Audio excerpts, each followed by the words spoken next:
বৃহস্পতিবার বেলা 11:15টার দিকে বিমান বাহিনীর একটি প্রশিক্ষণ বিমান পতেঙ্গার নৌবাহিনীর বোট ক্লাবের উপর দিয়ে উড়ে যেতে দেখা যায়।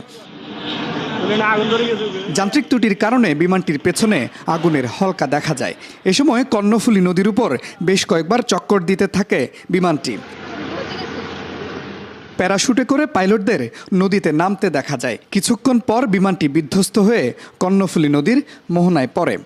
যখন পাকার মধ্যে আগুন লাগছিল তো পাইলট কী করছে, এটা এদিক দিয়ে নিয়ে গেছিলো। তারপর এটা ব্লাস্ট হওয়ার আগে ফ্লাইট উপরে উঠে গেছে প্যারাশুট দিয়ে, তারপর এখানে নদীর মধ্যে পড়ে গেছে। বোট ক্লাবে এখানে পড়ছে একজন পাইলট, আর একজন সামনে পড়ছে, আগে পিছিয়ে এভাবে পড়ছে।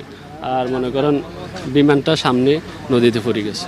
তখনই কোস্টগার্ড, নৌ ও বিমান বাহিনীর সদস্যরা পাইলটদের নদীর মাঝখান থেকে উদ্ধার করে বোট ক্লাব অংশে নিয়ে আসেন।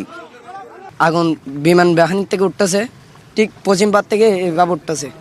ওটার সাথে বিমানের পিছনে আগুন ধরে গেছিল। আগুন ধরার সাথে বিমানটা ক্যারেজ মারে কি পড়ে গেছে।